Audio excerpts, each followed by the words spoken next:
पिछले एपिसोड में हमने देखा कि कैसे साकुता को पता चलता है कि नोदोका की फ्रेंड उजुकी कुछ बदली बदली से लग रही है, और जब नोदोका और साकुता इस बारे में बात करते हैं तो उन्हें ये एहसास होता है कि शायद ये एक एडोलेसेंट सिंड्रोम है।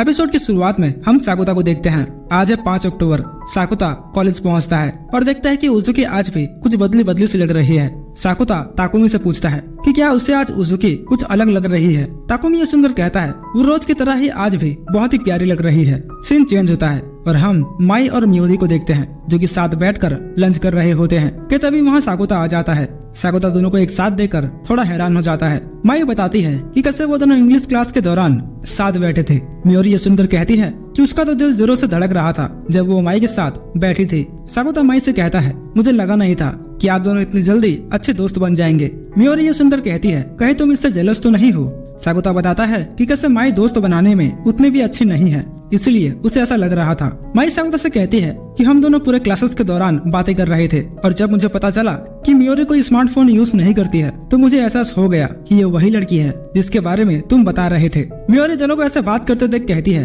तो तुम दोनों सच में एक दूसरे को डेट कर रहे हो। साकुता ये सुनकर कहता है मुझे ये हर बार सुनने को मिलता है। साकुता बताता है कि कैसे लोग उन्हें देखकर कहते हैं कि उन दोनों की जोड़ी सही नहीं है। मियोरी कहती है मुझे तो ऐसा नहीं लगता, मुझे लगता है कि तुम दोनों एक दूसरे के लिए ही बने हो। माई ये सुनकर मियोरी को शुक्रिया कहती है। वही मियोरी माई के मुंह से अपना नाम सुनकर खुश हो जाती है। वो साकुता से कहती है मुझे भी अपने लिए एक माई चाहिए, जिस पर साकुता कहता है कि वो अपनी माई को किसी को नहीं देने वाला। दोनों की बातें सुनकर माई कहती है कि वो कोई चीज नहीं है। इतना कहकर वो साकुता का लंच खाने लगती है। मियोरी उन दोनों को ऐसे लवी डबी होते देख कहती है शायद मुझे यहाँ से जाना चाहिए। साकुता ये सुनकर उसे जाने के लिए कहता है। वही माई मियोरी को यही रुकने को कहती है। साकुता की नजर कुछ कॉलेज की लड़कियों पर पड़ती है जो कि आपस में बात कर रहे होते हैं। मियोरी भी उन्हें नोटिस करती है और कहते हैं कि हम जब हाई स्कूल में होते हैं तो हमें ज्यादा सोचना नहीं पड़ता कि हम क्या पहने और क्या नहीं। सभी के पास उनकी यूनिफॉर्म्स होती है, लेकिन एक बार कॉलेज में कदम रखते ही फैशन सभी के लिए जरूरी बन जाता है। मियोरी बताती है कि कैसे गर्ल्स के लिए ये तो और भी मुश्किल हो जाता है। उन्हें हमेशा दूसरों से स्टाइलिश दिखना होता है पर ज्यादा फ्लैशी नहीं, वरना लोग हमारे पीठ पीछे हमारी बुराई करने लगते हैं। मियोरी कहती है इसलिए वो बेस्ट कॉलेज आउटफिट के लिए ऑनलाइन सर्च करती है और हमेशा अपने आउटफिट्स को लेकर परेशान रहती है। मियोरी माई से पूछती है कि कैसे वो हमेशा क्यूट एंड फैशनेबल लगती है तो वो अपने कपड़े कहाँ से लेती है। माई ये सुनकर बताती है कि कैसे ज्यादातर कपड़े उसे उसके फोटोशूट्स के बाद उसके स्टाइलिस्ट से मिल जाते हैं। मियोरी ये सुनकर मजाक में कहती है कि अगर वो ऐसा कुछ पहनती है तो लोग सोचेंगे कि वो कॉस्प्ले कर रही है। खैर, मियोरी साकुता से पूछती है कि आज अचानक वो लोगों के फैशन पर इतना ध्यान क्यों दे रहा है। साकुता कहता है कि वो बस ऐसे ही सोच रहा था। सीन चेंज होता है और हम साकुता और माई को देखते हैं जो कि छुट्टी के बाद घर जा रहे होते हैं। माई साकुता से कहती है कि कैसे मियोरी कुछ कुछ उसके जैसी है। साकुता ये सुनकर कहता है कि अगर मियोरी को यह बात पता चला तो वो मुझसे नफरत करने लगेगी। माई बताती है कि कैसे उसे नोदोका से पता चला कि उसकी फ्रेंड उजुकी कुछ बदली बदली सी लग रही है, शायद इसलिए तुम आज कैफेटेरिया में फैशन को लेकर बातें कर रहे थे। माई साकुता को फुतावा से मिलने का सुझाव देती है। साकुता फुतावा से अपने रेस्टोरेंट पर मिलता है जहाँ वो काम करता है। हम कायदे को देखते हैं जो कि उन दोनों को खाना सर्व करती है। साकुता और फुतावा डिनर करते हुए उजुकी के बारे में बात करने लगते हैं। साकुता बताता है कि कैसे उजुकी जो पहले चीयरफुल, क्लमसी और खुलकर बातें करने वाली थी वो अचानक से बहुत ही समझदार और माहौल को समझने वाली बन गई है। उसके कपड़े, बोलने का तरीका सब कुछ बाकी लोगों से परफेक्टली मैच कर रहा है, जैसे वो हमेशा से उन लोगों के जैसे ही थे। फुतावा ये सुनकर साकुता को क्वांटम इंटेंगलमेंट का एग्जाम्पल देते हुए समझाती है। वो बताती है कि कैसे इन्फॉर्मेशन बिना किसी इंटरेक्शन के भी शेयर किया जा सकता है, जिसके चलते लोग एक जैसे बिहेव करने लगते हैं।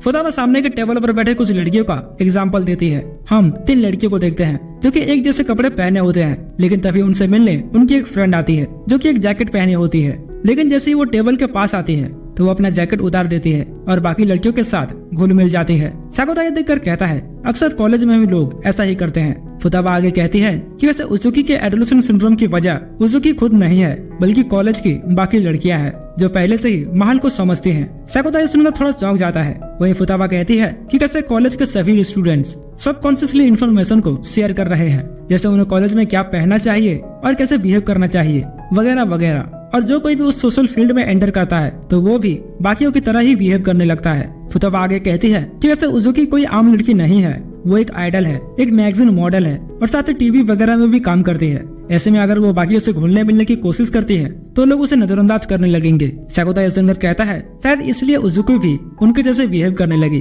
ताकि वो भी उनके जैसे नॉर्मल कॉलेज स्टूडेंट बन सके। सीन चेंज होता है और हम साकुता को देखते हैं जो कि कायदे से मिलने स्टाफ रूम में पहुंचता है। वो वहाँ तोमई को भी नोटिस करता है। कायदे और तोमई टोको किरिशिमा का वही कमर्शियल वीडियो देख रहे होते हैं जो ताकुमी साकुता को दिखाया था। कायदे साकुता को वो वीडियो दिखाती है और बताती है कि कैसे ये लड़की उजुकी है और वो बहुत ही वायरल हो रही है। साकुता ये देखकर हैरान हो जाता है। अगले दिन साकुता ट्रेन में सवार होकर कॉलेज जा रहा होता है, लेकिन तभी उसकी नजर ट्रेन पर लगे पोस्टर पर पड़ती है जिनमें उजुकी होती है। साकुता उन्हें देख ही रहा होता है कि तभी उजुकी उससे कहती है कि वो कुछ ज्यादा ही देख रहा है। हम उजुकी को देखते हैं जो कि पूरी तरह से भेष बदली होती है ताकि उसे कोई पहचान ना ले। वहीं ट्रेन में बैठे सभी लोग उजुकी की बातें कर रहे होते हैं। उजुकी ये देखकर खुद को छुपा लेती है। दोनों कॉलेज पहुंचते हैं। साकुता उजुकी से कहता है तुम तो बहुत ही फेमस हो गई, अब तो तुम सीधे किसी बड़े स्टेडियम में परफॉर्म कर पाओगी। उजुकी सुनकर कहती है कि उसका सपना है कि वो बुदोकान जाना चाहती है जहां परफॉर्म करना बड़े बड़े आइडल ग्रुप्स का सपना होता है।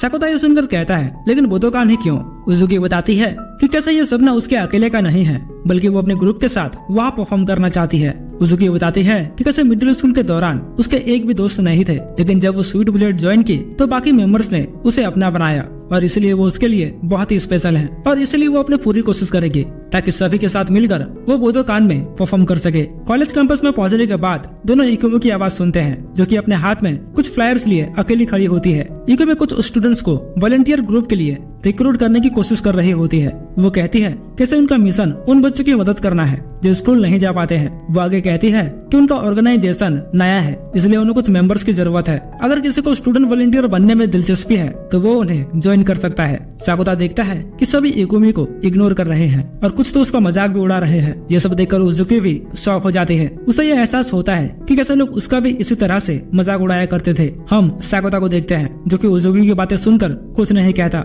सीन चेंज होता है और हम उजुकी को देखते हैं जो कि अपने डांस प्रैक्टिस में फोकस नहीं कर पा रही होती है। वही हम साकुता को देखते हैं जो कि अपने क्राइम स्कूल में होता है। हम उस स्टूडेंट को देखते हैं जो कि पिछली बार साकुता से गर्लफ्रेंड बनाने के टिप्स मांग रहा था। वो इस बार साकुता से उजुकी के बारे में पूछने लगता है पर साकुता उसे सिर्फ पढ़ाई से रिलेटेड सवाल पूछने के लिए कहता है। इसी बीच उसकी नजर अपनी एक फीमेल स्टूडेंट पर पड़ती है जो कि उसकी बातें ध्यान से सुन रही होती है। सीन चेंज होता है और हम साकुता को देखते हैं जो कि घर वापस लौटते समय तोमई से मिलता है। तोमई देखते है कि साकुता कुछ परेशान सा लग रहा है। वो उससे पूछती है कि बात क्या है। साकुता एक स्ट्रीट परफॉर्मर को देखता है और तोमई से पूछता है कि उसे देखकर तुम क्या सोचती हो।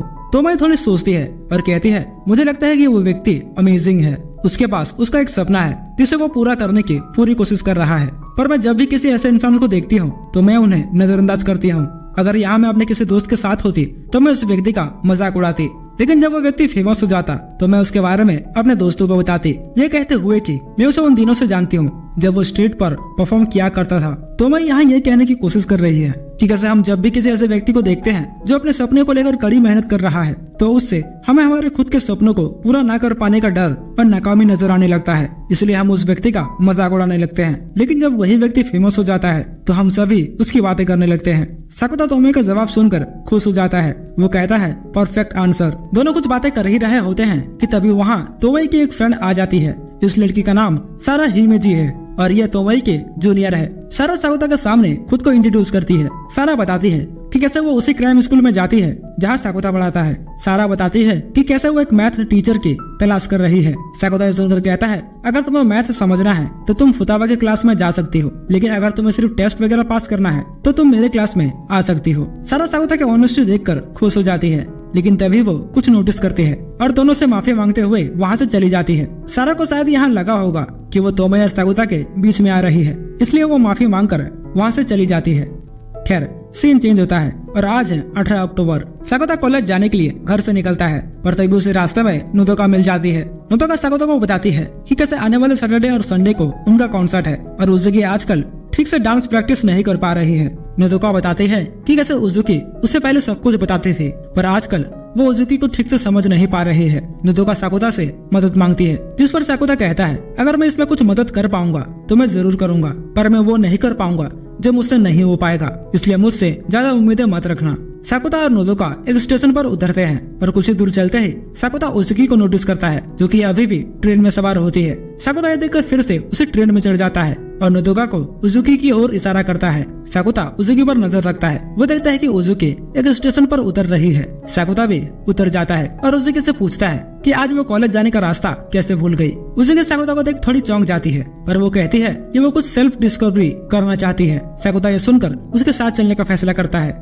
दोनों एक रेस्टोरेंट पर रुकते हैं और कुछ खाने के बाद दोनों साइकिलिंग पर चले जाते हैं। दोनों बहुत से जगह से गुजरते हैं। इसी बीच साकुता उजुकी से बहुत से सवाल करता है और उसे समझने की अपनी पूरी कोशिश करने लगता है। साकुता को एहसास होता है कि उजुकी अपने सपनों को लेकर थोड़ी परेशान है। जो उजुकी कल तक बुकुदान में परफॉर्म करने का सपना देखती थी, आज उसे वो सपना इम्पॉसिबल से लग रहा है। साकुता उजुकी से उसका फोन मांगता है और कुछ चेक करने के बाद बताता है कि कैसे बुदोकान यहाँ से ज्यादा दूर नहीं है। साकुता और उजुकी बुदोकान विजिट करते हैं। उजुकी कहती है कि कैसे यहाँ परफॉर्म करना उसका और उसके ग्रुप का सपना है, पर जब से वो माहौल को समझने लगी है तब से उसका ये सपना इम्पॉसिबल से लग रहा है। साकुता ये सुनकर उजुकी से पूछता है कि उसे कौन सी उजुकी पसंद है, पहले वाली जो माहौल को नहीं समझ पाते थे या ये नई उजुकी जो अब माहौल को समझने लगी है। उजुकी कहती है कि उसे नई उजुकी पसंद है। वो साकुता से पूछती है कि उसे कौन सी पसंद है। साकुता कहता है कि उसे दोनों उजुकी पसंद है। उजुकी ये सुनकर कहती है कि अब उसे थोड़ा ठीक लग रहा है। वो साकुता को आज के लिए शुक्रिया कहती है। साकुता नोदोका को कॉल करता है और उसे उनके कॉन्सर्ट का 2 टिकट लेने के लिए कहता है और ये एपिसोड यही समाप्त हो जाता है। तो दोस्तों, ये था बनी गर्ल सेनपाई सीरीज का सीजन 2 का एपिसोड नंबर 2। अगर आपको वीडियो पसंद आया तो इसे लाइक करके अपने दोस्तों के साथ शेयर जरूर से करिएगा। और हाँ, इसी तरह के वीडियोस देखने के लिए हमारे चैनल को सब्सक्राइब करके बेल आइकन ऑल पे सेट कर दीजिएगा। तो मिलते हैं आपसे अगले एपिसोड में, तब तक के लिए धन्यवाद।